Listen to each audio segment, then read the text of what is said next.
नमस्कार, मैं Haridatt sir channel में आपका स्वागत करता हूं।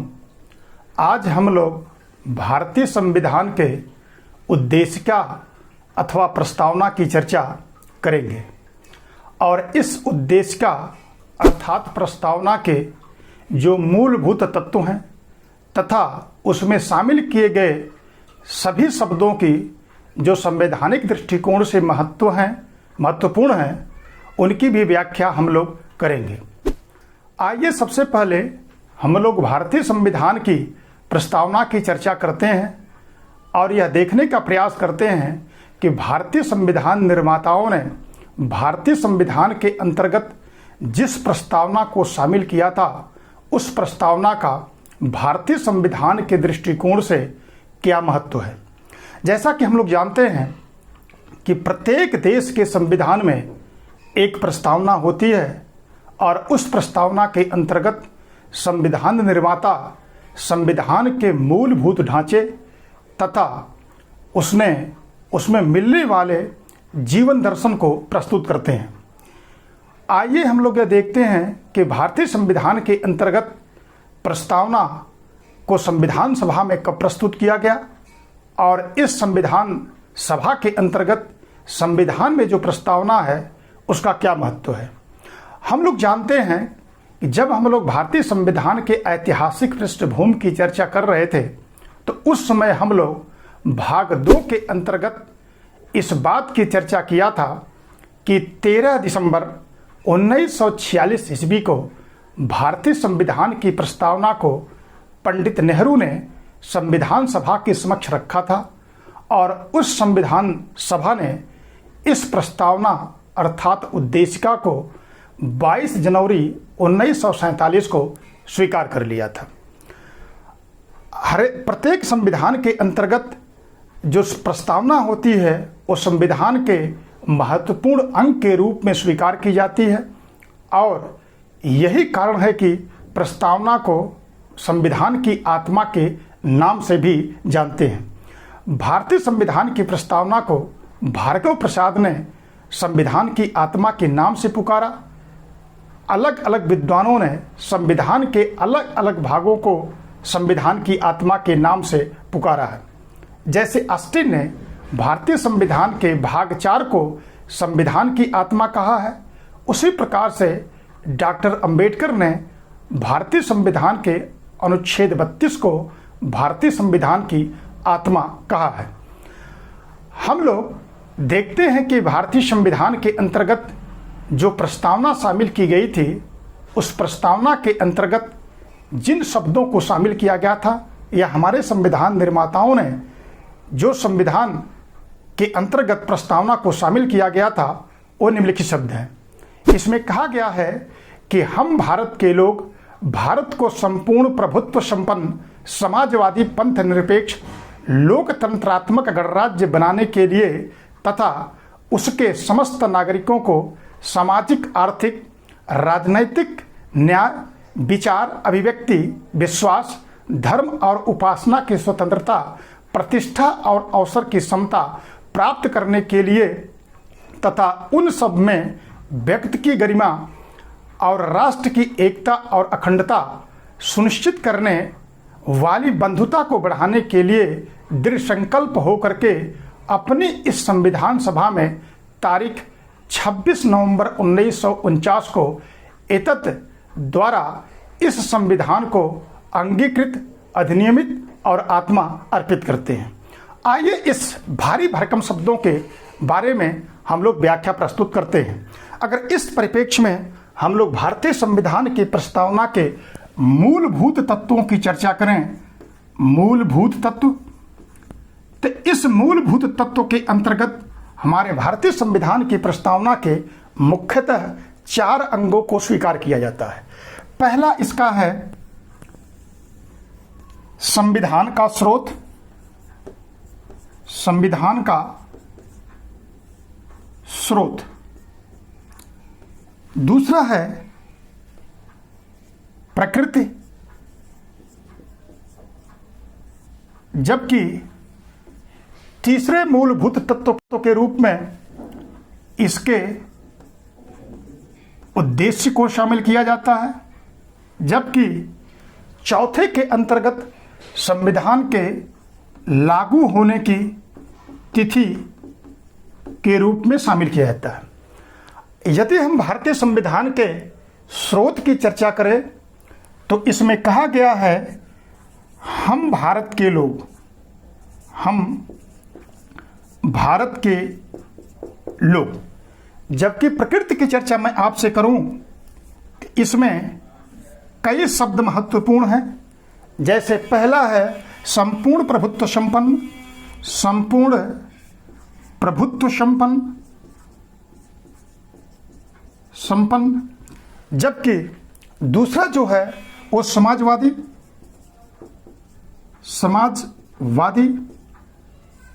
तीसरा है पंथ निरपेक्ष, चौथा है लोकतंत्रात्मक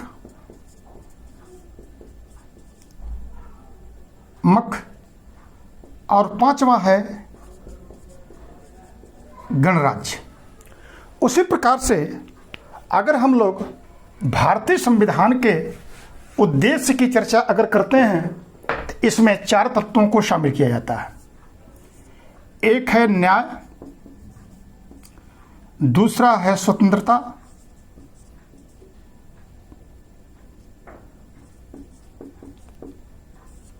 तीसरा है समानता और चौथा है बंधुत्व। लागू होने की तिथि में 26 नवंबर 1949 को शामिल किया जाता है।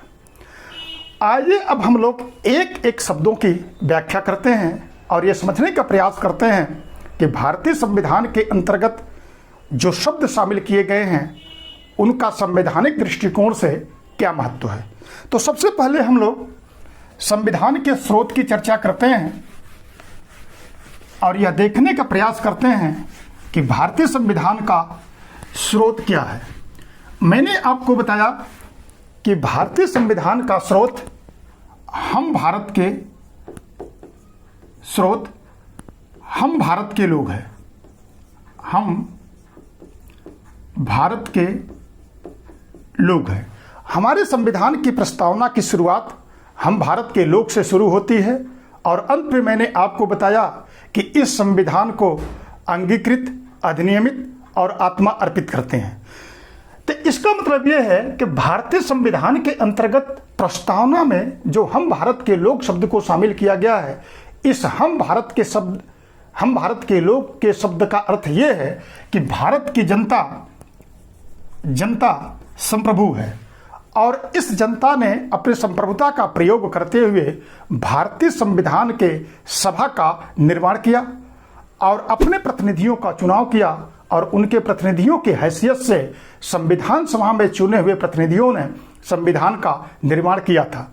लेकिन कुछ विचारकों का यह मानना है कि जो संप्रभुता शब्द भारतीय जनता के लिए प्रयोग किया जाता है, यह संविधान सभा संप्रभु नहीं थी, क्योंकि संविधान सभा के अंतर्गत जो भी निर्वाचन हुए थे वो जनता के द्वारा वयस्क निर्वाचन प्रणाली को शामिल नहीं किया गया था और अप्रत्यक्ष निर्वाचन प्रणाली को शामिल करके संविधान सभा का निर्माण किया गया था।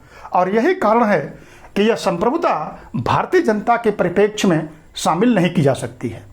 लेकिन यदि हम इस प्रस्तावना के संविधान की प्रस्तावना के अंतर्गत अगर हम चर्चा करते हैं तो मैंने आपको भारतीय संविधान के ऐतिहासिक पृष्ठभूमि के दूसरे अध्याय में बताया था कि चूंकि उस समय हमारी बहुत अधिक सीमाएं थी और यही कारण है कि प्रत्यक्ष निर्वाचन प्रणाली को शामिल न करके बल्कि अप्रत्यक्ष निर्वाचन प्रणाली को शामिल किया गया था।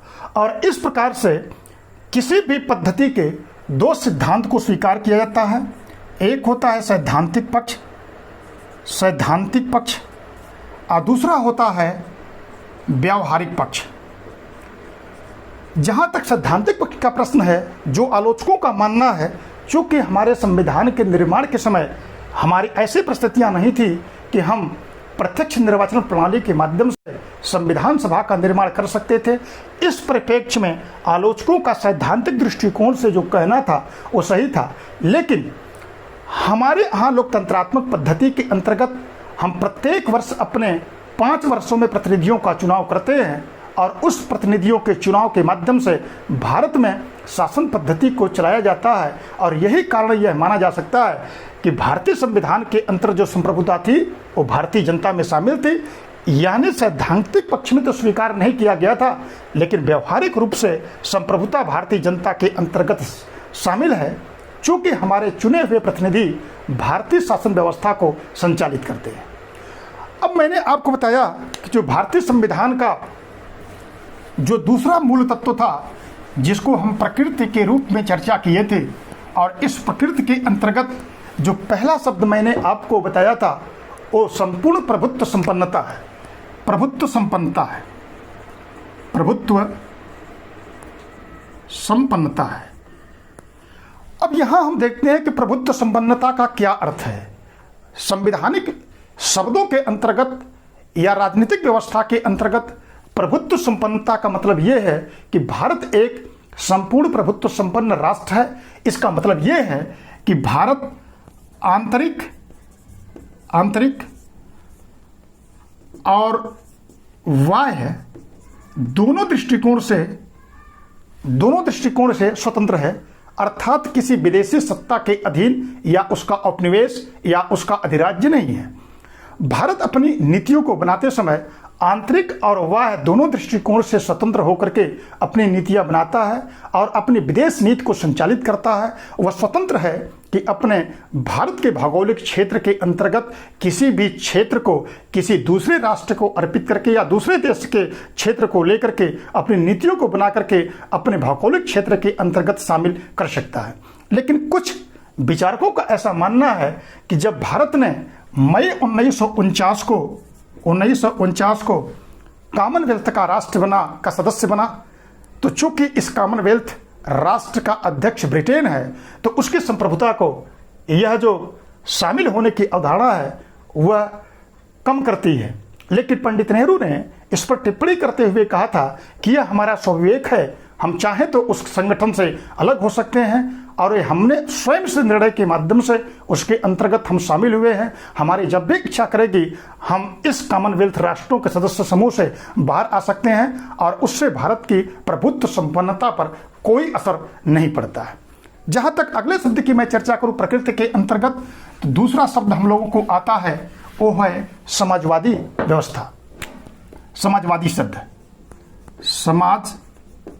शब्द।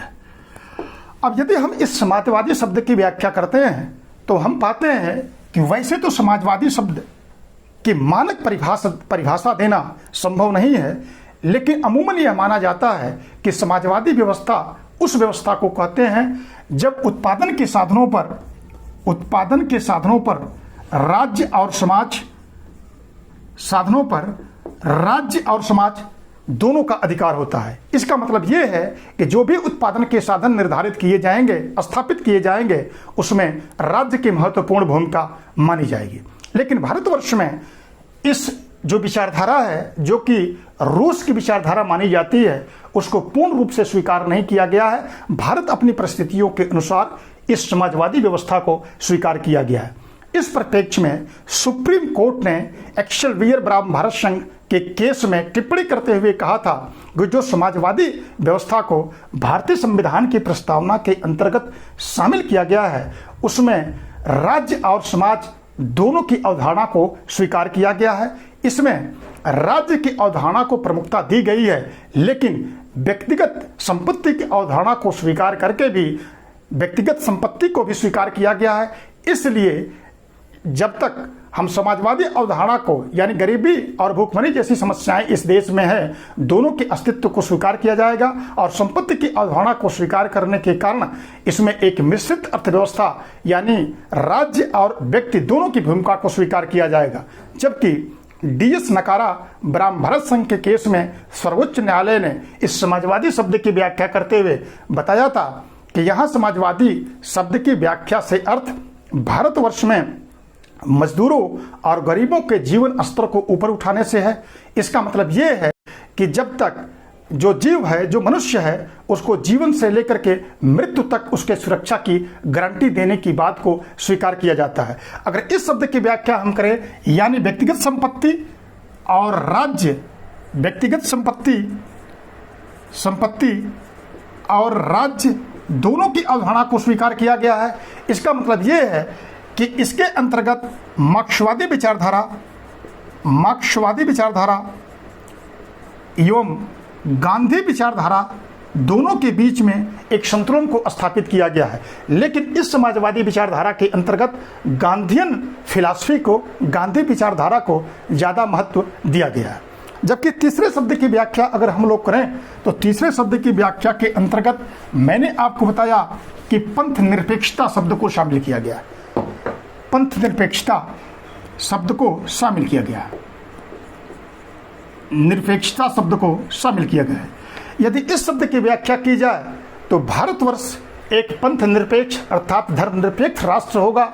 इसका मतलब यह है कि भारत का कोई धर्म नहीं होगा, यानी भारत राष्ट्र का कोई अपना एक धर्म नहीं होगा, बल्कि सभी धर्मों के प्रति समान आदर भाव को वो रखेगा।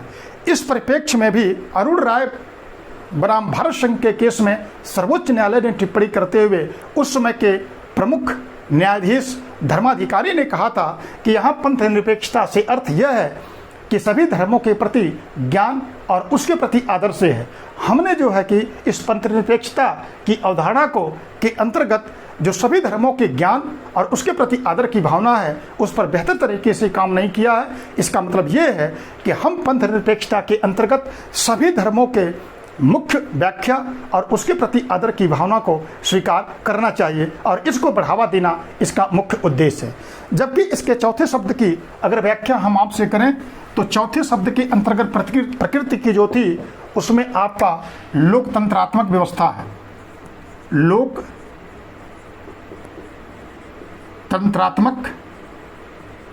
व्यवस्था है।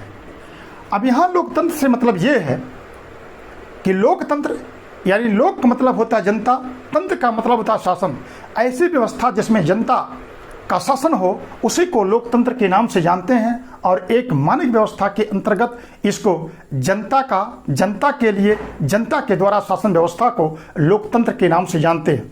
और इस लोकतंत्रात्मक व्यवस्था को भारतीय संविधान में व्यापक स्वरूप प्रदान किया गया है। इसका मतलब है संकीर्णता इसमें नहीं है, बल्कि इसमें तीनों प्रकार की लोकतंत्रात्मक व्यवस्था को शामिल किया गया है, जैसे राजनीतिक,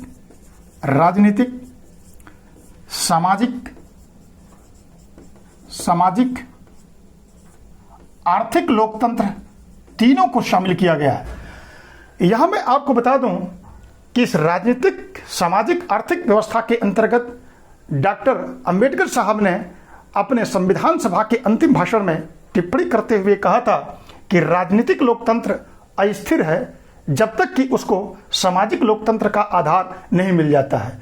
इसका मतलब यह है कि राजनीतिक और सामाजिक लोकतंत्र मिलकर के किसी लोकतंत्र के वास्तविक स्वरूप को प्रदान करते हैं। और उन्होंने यह बताया था कि अगर सामाजिक लोकतंत्र नहीं आएगा तो राजनीतिक लोकतंत्र नष्ट हो जाएगा। और इस प्रकार से हम देख रहे हैं कि लोकतंत्रात्मक व्यवस्था के अंतर्गत जो आपका हमारी राजनीतिक व्यवस्था है वो सामाजिक लोकतंत्र के साथ उसको जोड़ करके उसको व्यापक स्वरूप प्रदान करने की कोशिश की गई है। जबकि प्रकृति के अंतर्गत अंतिम जो शब्द है वो है आपका गणतंत्रात्मक व्यवस्था अर्थात गणराज्य को शामिल किया गया। अब गणराज्य के अंतर्गत यह भाव स्पष्ट किया गया है कि भारत एक गणराज्य होगा। इसका मतलब यह है कि इस राष्ट्र का राष्ट्राध्यक्ष कोई वंशानुगत नहीं होगा, बल्कि इस राष्ट्र का राष्ट्राध्यक्ष का निर्वाचन होगा और यह निर्वाचन अप्रत्यक्ष प्रणाली के माध्यम से जो भारत का राष्ट्रपति होता है वह इस गणराज्य का प्रमुख होता है और इस कार्यपालिका का प्रधान माना जाता है। अब आइए हम लोग भारतीय संविधान की प्रस्तावना के मूलभूत तत्वों के अंतर्गत जो तीसरा मूलभूत तत्व था उसकी चर्चा करते हैं। अब मैंने आपको बताया था कि इसके अंतर्गत उद्देश्य को शामिल किया गया था और इस उद्देश्य के अंतर्गत मैंने 4 तत्वों की चर्चा आपको किया था। पहला जो इसका मूलभूत तत्व है, जिसको हमने न्याय के नाम से पुकारा था, और इसमें मैंने आपको बताया कि इसके 3 चीजों को, 3 तत्वों को इसमें शामिल किया गया। एक है राजनीतिक न्याय, राजनीतिक न्याय, दूसरा है सामाजिक न्याय, सामाजिक न्याय, तीसरा है आर्थिक न्याय। उद्देश्य के अंतर्गत न्याय को हमने 3 कैटेगरी में बांटा है।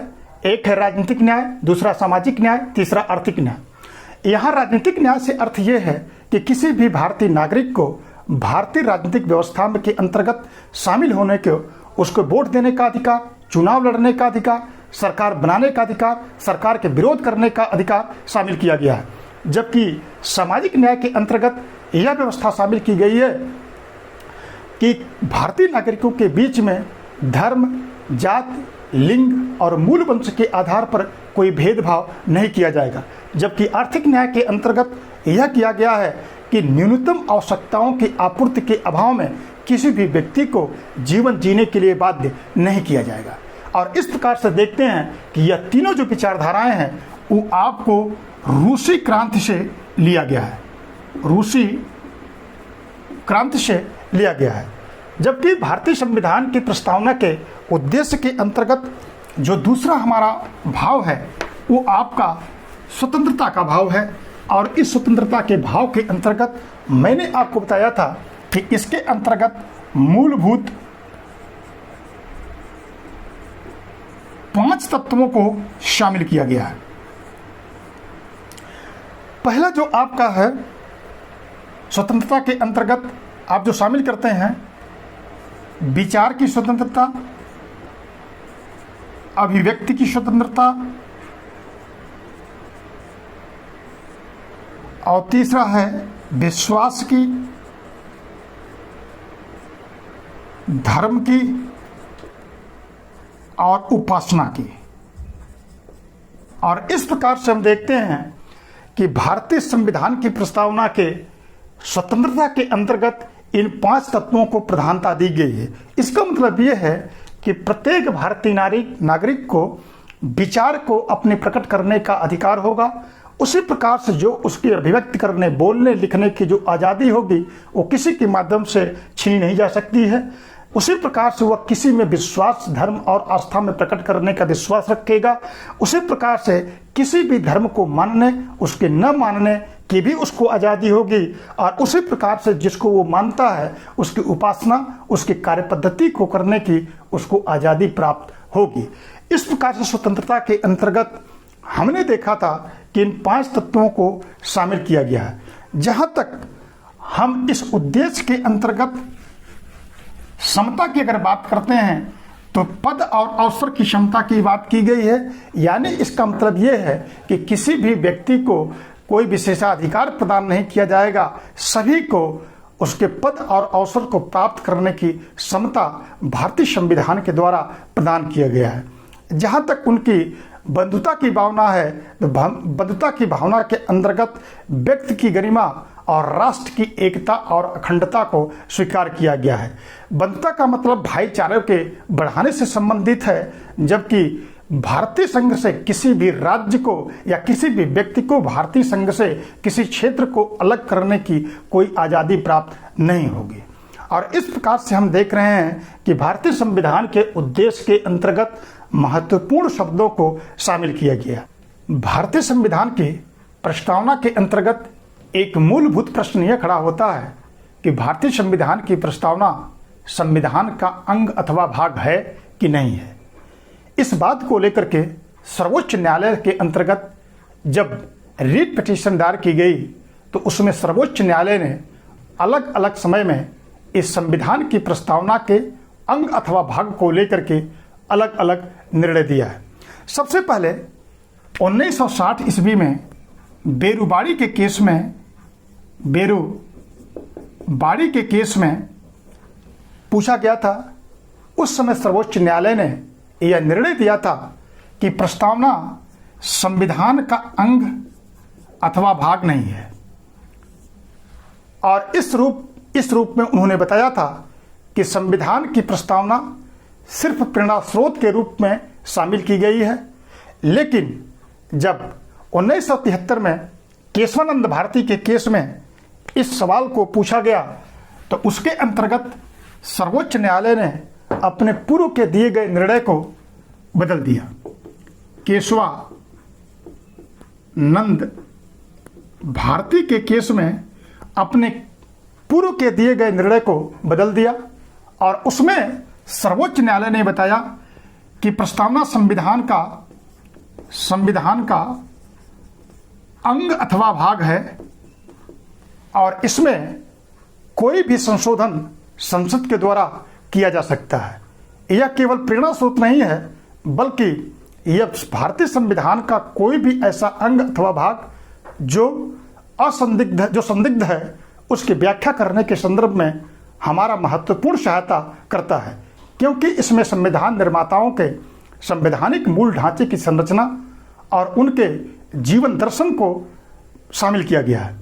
और यही कारण है कि 1976 ईस्वी में 42वें संविधान संशोधन 1976 ईस्वी में इस प्रस्तावना के अंतर्गत संशोधन किया गया और 3 मूलभूत शब्दों को इस प्रस्तावना के अंतर्गत जोड़ा गया।